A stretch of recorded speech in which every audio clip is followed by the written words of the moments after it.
I hope it is visible and audible to all. If yes, just put a message in the chat box so that we can begin with the class.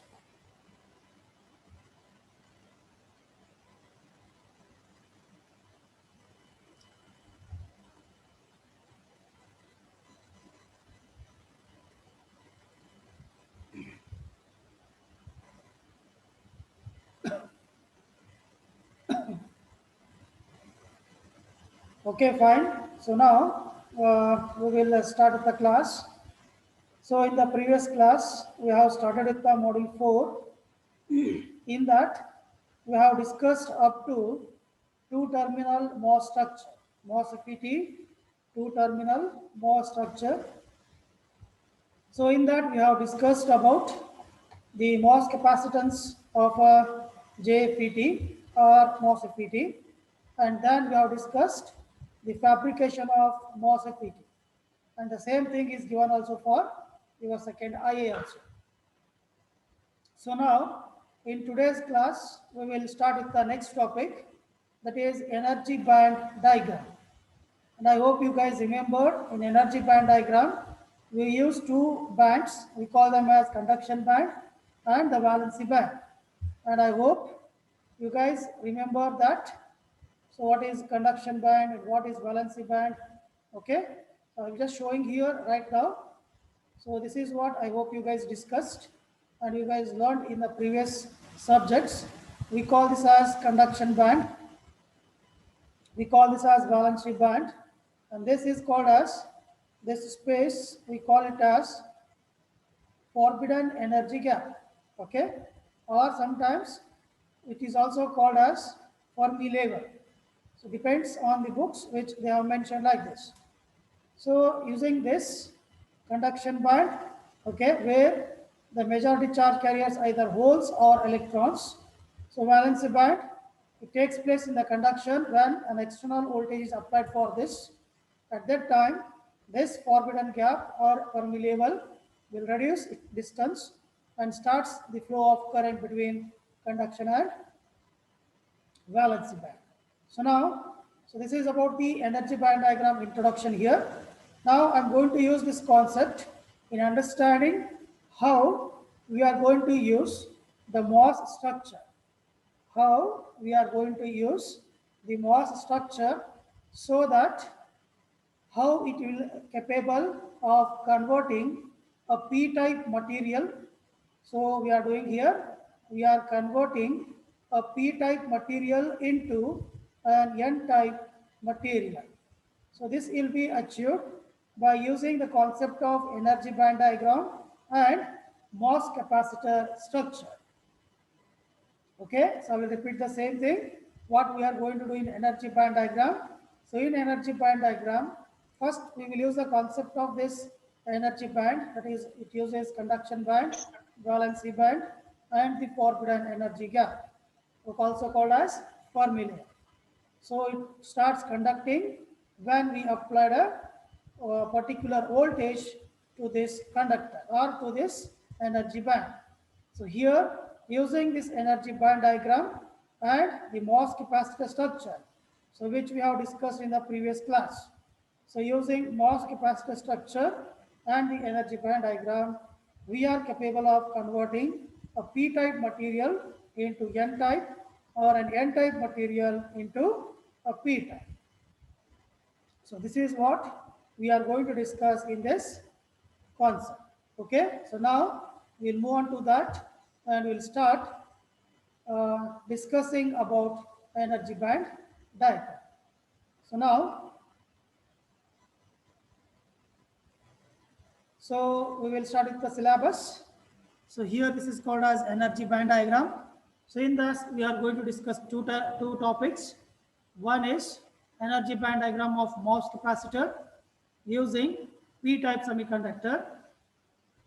So here we will discuss how the energy band diagram will get affected by the MOS capacitor or the MOS capacitor structure if I use p-type semiconductor, and how it will convert this p-type semiconductor into n-type.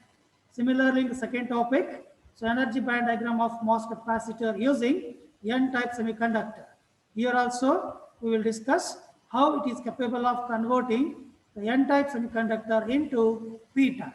But the condition for this is we have to use first negative voltage, and then we will discuss what happens to this energy band diagram. And then we'll move on to the positive voltage and the large positive voltage. And then we'll discuss how the energy band diagram will affect, okay, and how it is capable of converting this P-type into N-type semiconductor. That is what we are going to discuss in this topic, which is very simple. You just need to concentrate on this to understand. So now here, so we will begin with the first topic, energy band diagram of MOS capacitor using P-type semiconductor. So in that we will use three voltages. One is negative voltage, second is positive voltage, and the third is large positive voltage. And then we will discuss how it affects the energy band diagram. So first we have taken the negative voltage, and here which is shown in figure A. So what I have taken in figure A is, okay, so here in figure A, first I have considered once what is this one common capacitor structure I have taken here. So in this common capacitor structure, so we will discuss what will be the capacitance of this structure, what will be the charge stored in this, and what will be the electric field provided by this capacitor structure. Then I'm going to apply the same concept for the MOS structure, which we have discussed earlier. Okay, so now first look at this capacitor structure here. So what it consists of? It consists of two plates here. This is the top plate and this is the bottom plate. These are the two plates of the capacitor. In between that, there is an insulator. We call this as insulator. Sometimes it is also called as dielectric medium, which have a permittivity of free space and denoted by epsilon, which is written here. Okay, this is the symbol of permittivity of insulator or free space with this symbol. Epsilon we call it as, and this is the applied external voltage. And now using this, we will just discuss what happens to the capacitance of this area and what is the charge stored and how much electric field it can induce in this capacitor structure. That is what we are going to understand first. Then the same thing will be applied for the MOS structure. Okay, so now, so look at this capacitor. So here what we have done, so here the negative voltage is connected to the top plate of the capacitor. So I can say that now it has a negative charge on the top plate of the capacitor, whereas the positive voltage is connected to the bottom plate of the capacitor. Now I can say that it has a positively charged plate or positively charged bottom plate of the capacitor. So here these two capacitor plates or these two plates separated by a insulator, which is called as epsilon here, or the dielectric medium or the permittivity of insulator. So now here, so this two plates are separated by an insulator called as dielectric medium. So the separation distance we call it as d, where epsilon is the charge in the insulator or in the permittivity of insulator. E is the electric field of that plate or between the plates. Okay, here the direction of electric field always flow from positive to negative. So that's why the direction of electric field induced from positive to the negative. So this is what we have done in this structure. So therefore, now I can say that the capacitance per unit area of the structure, I'm repeating the same thing, the capacitance per unit area means this is one area of capacitor which are connected. So like this we can connect n number of structures. Okay, so that's why I'm saying only per one unit area. So here the capacitance C per unit area always depends on the electric medium or the dielectric medium of between the two plates. and the distance between the two plates. Here, now I can say that the capacitance per unit area is given by C equals to epsilon divided by D. Okay, so this is the capacitance per unit area. So this capacitance depends on the permittivity of insulator or the free space and the distance between two plates. So this is capacitance of a common capacitor structure. Similarly, the charge Q. So Q is the charge which is used to store in this capacitor, right? So that charge Q depends on the product of the capacitance of this structure into the voltage applied at the between the two plates. So now I can say that the charge of this capacitor or this structure is nothing but Q equals to C into V. That is the capacitance of the capacitor and the voltage applied between the two plates. Similarly, here we have another term called as the electric field. So this electric field is induced, okay, between the two plates, and the direction is always from positive to negative. So therefore, the electric field of such capacitor structure E is always depends on the voltage applied between the two plates and the distance between the two plates, that is V by D now. So these are the three terms which are very important to understand the basic structure of the capacitor here.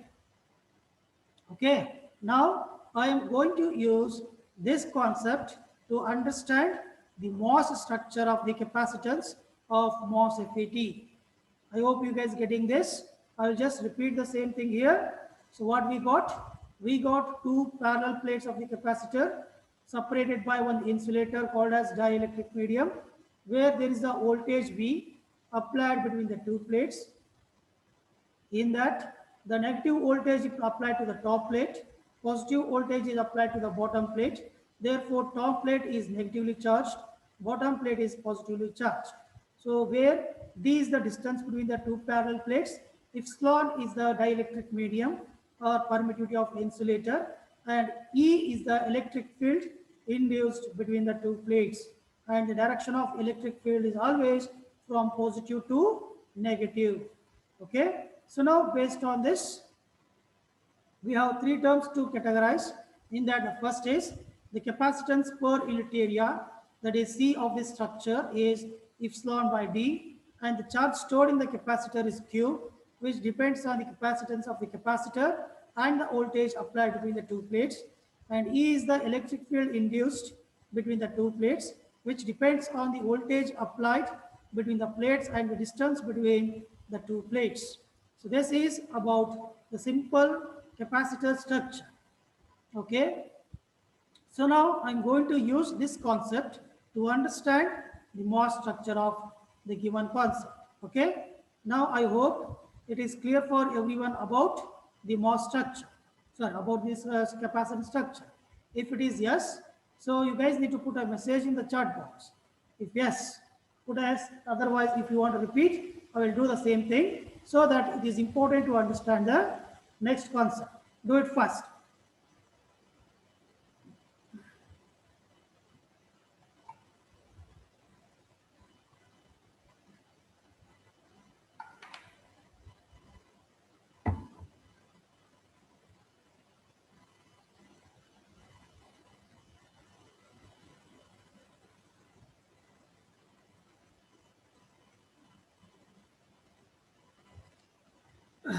Okay, fine.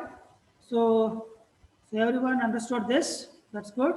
So now, using this concept, now I will move on to the actual topic. So how the MOS structure capacitance, how MOS capacitance structure is used with respect to energy band diagram to convert this p-type material into n-type material.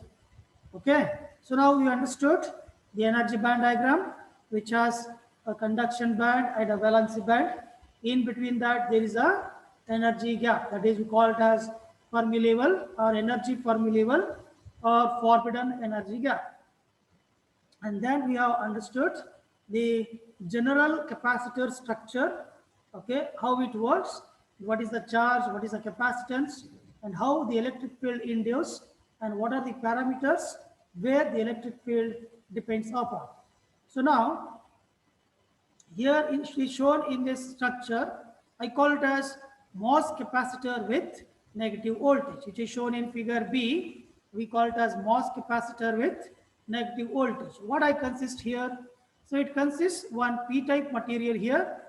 You have to understand. Once you understand this, the remaining is very simple. So you guys need to understand this properly.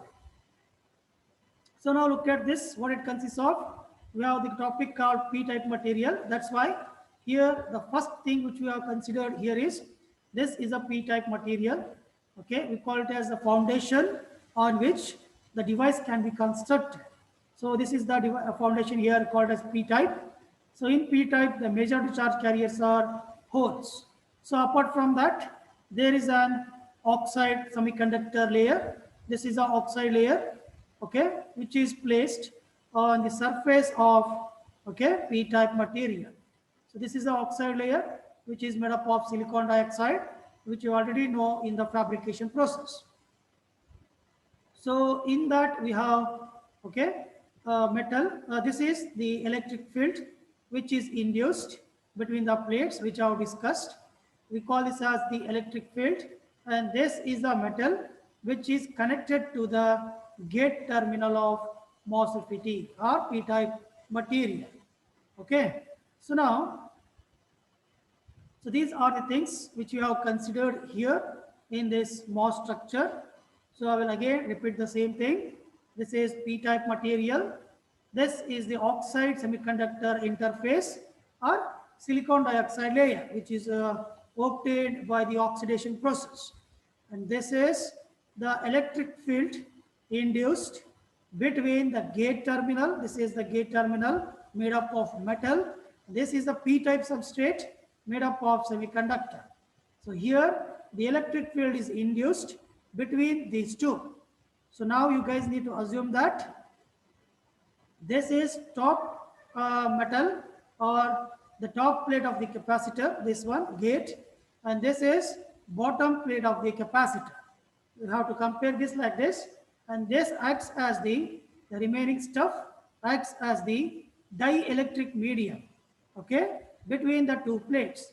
So now I call this is the dielectric medium between the two plates, and this is the top plate of the capacitor, but here it is MOS structure, and this is the bottom plate of the capacitor.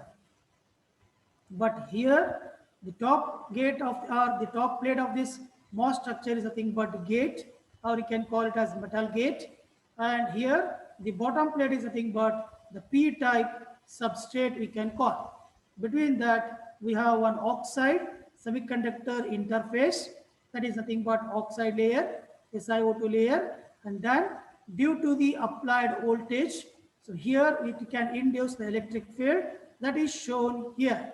So this is the induced electric field, and the direction here always shown from positive to negative.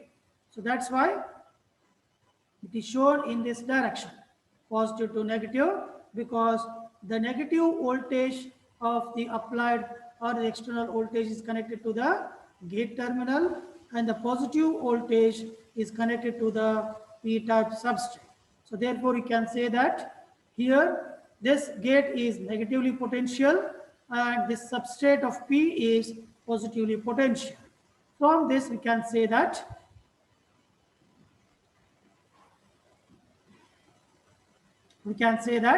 here in the P-type the majority charge carriers are holes. So here those holes will push towards the oxide layer of the MOS structure, because the positive voltage connected to the substrate and the negative voltage connected at the gate. So here gate is now negatively potential.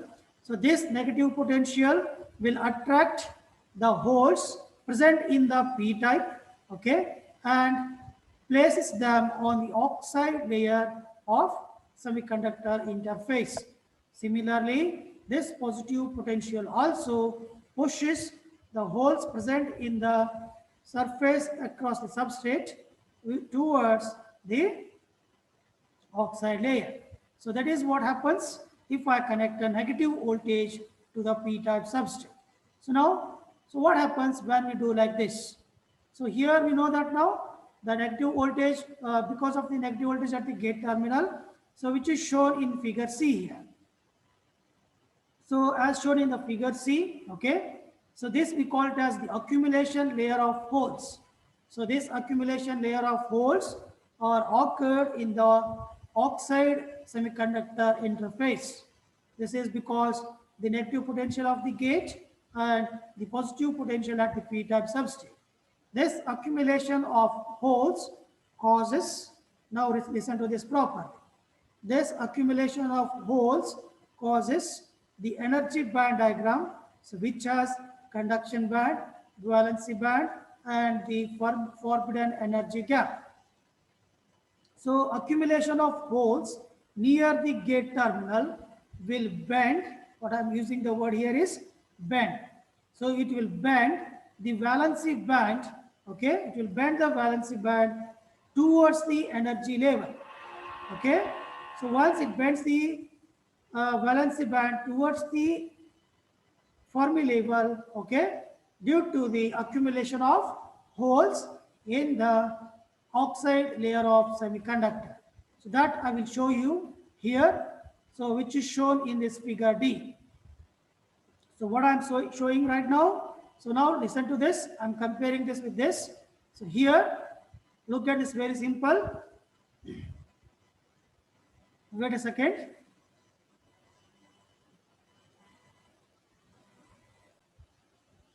So now look at this, is very simple. So what I'm considering, so first, this is the negative terminal, sorry, gate voltage, gate terminal, which is shown here. This is the metal which is connected to the gate. Here the same metal is used. And this is the oxide junction. So this oxide junction is nothing but this one, which is occurred due to the induced electric field. The same thing shown here. And this is the accumulation of holes, which is shown here. These accumulation of holes on the oxide layer of SiO2, that is shown here. So these are the holes which are accumulated, okay? So in the oxide layer, which is shown also, accumulation of holes in the layer of oxide. So now, these holes which are shown here, these are the same holes. And here, this is the conduction band of the energy band diagram. This is the forbidden energy gap, and this is the valency band. So we have shown like this so that we can understand how it is capable to affect the energy band diagram. And here, this term we call it as intrinsic Fermi level of energy. And this intrinsic Fermi level is always close to the conduction band. Okay, I hope you guys getting this. This is the representation of the energy band diagram. So this is the energy band diagram which is shown here. So in this energy band diagram, we have conduction band, we have intrinsic Fermi level, this is energy Fermi level, that is forbidden gap, this is the valency band. So now here what I have done, once we apply the negative voltage to the MOS structure, so what happens here? Here it leads to the accumulation of holes. If I choose a p-type material, it leads to the accumulation of holes, okay, near the valency band.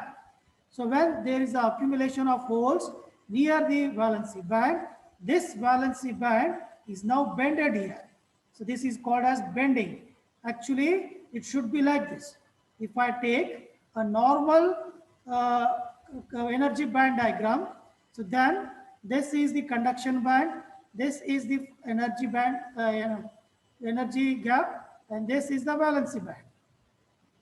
This is conduction, this is energy, that is forbidden energy gap, okay, and this is valency band, okay. So now this, if I operate the semiconductor in normal or in ideal, so but now we have connected the negative voltage here. So this negative voltage, what it does, so it will force this valency band bend towards the conduction band or bend towards this energy level. So that's why we have shown here little bit bend at this edge. This is called as bend. So because this is bended, because the accumulation of holes present in the p-type material. So now, so this is what happens if I apply the negative voltage. Now I can say that, so here, how it affect the energy band diagram? So this is affect that due to the accumulation of holes near the valency band, so therefore the valency band bended towards the energy Fermi level. So look at the energy Fermi level here. So this is same, which is always same, that is straight. So it is not, it is not affected by the negative voltage. It remains as it is when we operate in the ideal voltage. Okay, only the bend occurs in the valency band. So due to this band, the conduction band and the intrinsic, which is near to the conduction band, also gets affected, and it is also having some little bit of bend across the energy gap. Okay, so this is what happens when we connect the negative voltage. Okay, so now, so from this we have observed that if I connect the negative voltage, okay, so then it will leads to the accumulation of holes at the surface of oxide layer or near to the valency band. Due to this, there is a bend in the valency band towards the Fermi level or energy forbidden energy gap. So this is what we have observed. So that now, using this concept, let us discuss what happens if I apply the positive voltage. So that we are going to discuss. So before that, so I will ask you guys, either you guys understood or not. So that is important. So now, reply in the chat box if you understand this concept. Do it fast. If you understand this, then I will move on to the positive voltage. So do it fast, because I left with another 15 minutes so that I can complete this fast.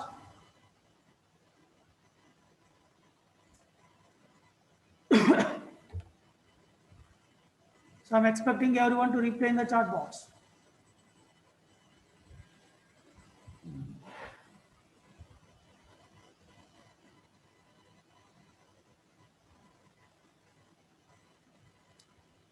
Okay, fine. So I hope everyone got this concept. So now what I'm going to do. So this is what we have discussed it for the negative voltage, MOS capacitor with negative voltage. And this is the effect of negative voltage on the MOS capacitor. And this is the effect in the energy band diagram with respect to negative voltage. So now we will go for the next thing. So that is what happens if I apply the positive voltage. So this is what the explanation which you have discussed right now. The same explanation is given here. Just go through this explanation.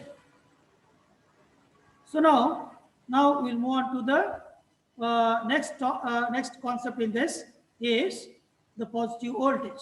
So what happens to the MOS structure of p-type material if I apply the positive voltage? Means now I am reversing this voltage, and then we are going to discuss what is the scenario and how it will affect the energy band diagram. So now look at this. So in this, so this is the positive voltage of the applied voltage, and this is the negative voltage. So the positive voltage is connected to the gate terminal. So we can say that the gate terminal is at positive potential. Similarly, the negative voltage is connected to the p-type substrate. Now here, the p-type substrate is negative potential.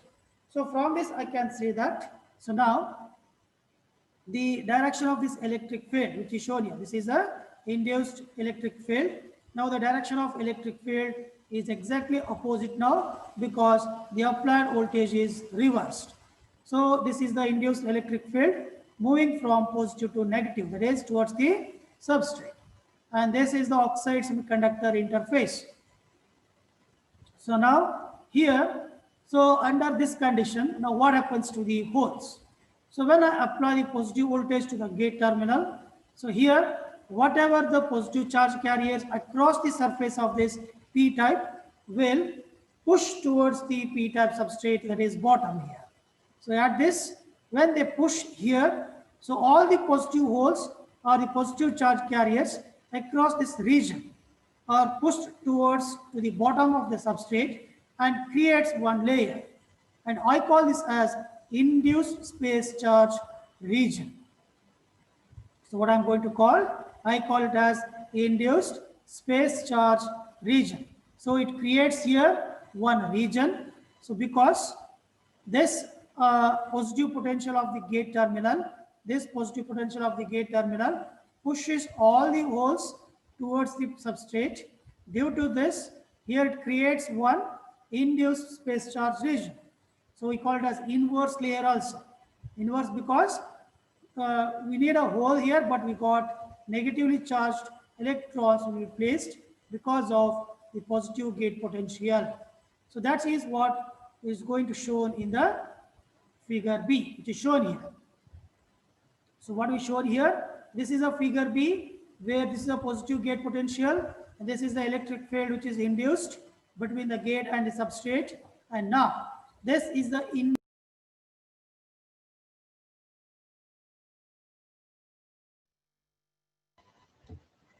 okay. I hope it is audible. There is an internet problem. Anyone just replace fast. It is audible. Anyone first? Yes, sir. Okay, fine. Now listen. So now, so what happens here? So due to the positive potential at the gate terminal, so the induced electric field direction is changed, and this what creates is the induced space charge region here. So this space charge is created because of the negative ions accumulated at the top surface of the p-type substrate. So now, due to this induced space charge region, now I can say that here the negatively charged ions are accumulated. What I'm going to say, the negatively charged ions are accumulated at the valency band. Where they are accumulated right now? They are accumulated at the valency band. So that I'm going to show here. So this is what I'm going to show here, which is shown in this energy band diagram. So it is shown in figure C. So what happens here? This is the gate terminal, which is made up of metal. This is the induced electric field, and this is the p-type substrate, which we call it as energy band diagram. And now here in this p-type material, this is the where induced space charge region has been created, where electrons are the major charge carriers, or these negatively charged ions we can call. They are accumulated here, which is not shown properly here. So here we can say that these are the negatively charged ions placed near the valency band. Due to this, so here there is a bend of valency band, but this band is now exactly opposite when we discuss the negative voltage applied to the MOS structure. So this is the Fermi level of the energy gap. And now instead of bending like this, now it is bent like this. This is because of the negatively charged ions are placed near the valency band. So I hope you guys getting this. Okay. So therefore, now the valency band is bended exactly opposite to the energy band, energy gap. Whereas this conduction band also, this conduction energy gap or this conduction band also bended towards the energy Fermi or the energy gap. In the same case, this conduction band or this conduction energy gap is again close to this Fermi level, intrinsic Fermi level. It is also close to this intrinsic Fermi level. So from this it is clear that now, so if I apply the positive voltage, now we can say that there is a accumulation of immovable charge carriers, that is negatively charged, are accumulated, and then where xd dash is width of these ions which are accumulated here. Due to this, now the conduction band is bended towards the energy gap. Towards the what? Energy gap. This is what we have observed here. But what I will do, if I increase the positive voltage much larger, so that is what I'm going to share. If I increase the positive voltage to a some maximum value, which is written here, energy band diagram for the large positive voltage, then what happens to the immovable ions, and then what happens to the conduction band or the conduction energy. Now look at this. If I increase the applied voltage, positive voltage at a large value, then the accumulation of negatively charged ions at the p type or at the valency energy has been increased much. So due to this, the width of this space, induced space charge region, has been increased. When this space is increased, now I can say that the energy at the conduction band is very close to the energy gap, which is EF here with respect to intrinsic Fermi level, EFI. This intrinsic Fermi level is also close to the energy gap, and the conduction energy is also close to the energy gap. So from this we can say that whenever the conduction energy with respect to intrinsic Fermi level and the energy level, if they are very close or bended towards the energy gap, then we can say that when this conduction band bended towards this energy gap, then I can say that here this p-type material is now can be used as an n-type material. So what we have done, we have affected the energy band diagram of p-type material by applying the large voltage. Due to this, there is a large accumulation of space charge carriers. Okay, due to this negatively charged space across the valency band, okay, makes the conduction band bend towards the energy gap. Therefore, we can say that now this is the inversion layer of conduction band, and now it can be used as n-type semiconductor. So this is what we want to understand, and we have now successfully converted the p-type material into the n-type or equivalent n-type material by applying the large voltage between the gate and the p-type substrate, okay, and by the accumulation of negatively charged ions at the valency band. So this is what the concept of MOS structure using p-type material. The same thing is explained also, which you can go through this explanation. There also you will understand. If you have any doubts, right now you have to ask in the chat box so that we can move on to the next. If you have any doubts in a particular topic or in a particular part, just raise your hand or put a message so that we'll discuss that one again. Now do it fast. If you guys understood, so put as yes. Otherwise, if you want to repeat a particular part in that explanation, I will do that also. But here the concept is, you need to understand how we are going to convert a p-type semiconductor into n-type with respect to energy band diagram and the MOS capacitor structure. So that is the concept here.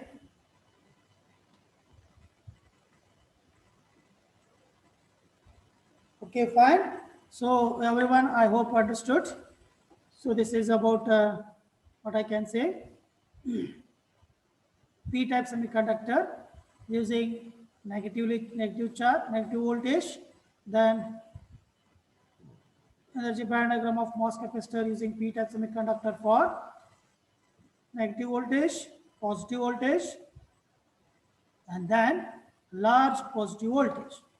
So this is about p-type semiconductor. The same thing can be done for n-type semiconductor. Only thing is, instead of negative voltage, first we have to apply positive voltage. Instead of positive and large positive, we have to apply negative voltage and large negative voltage. Now in this concept, what we are going to do is, we are going to convert the n-type semiconductor into a p-type semiconductor. There we have the accumulation of holes, but here we are going to the accumulation of electrons.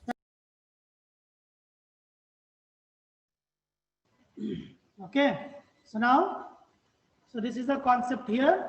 The same thing I'm going to use to understand. Okay, so now here, so this is a energy band diagram, okay, of mass capacitor using n-type semiconductor. First is positive voltage, so they have left the positive and negative side that you have to add while you are writing the assignment. Okay, don't copy like this itself. So here, this is positive and this is negative, that you have to write properly. The same thing we are going to discuss.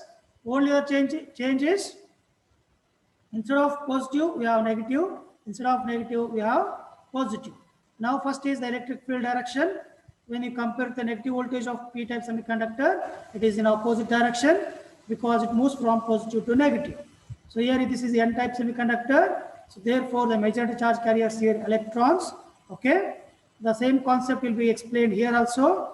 I hope you guys go through this on your own to understand this. Okay.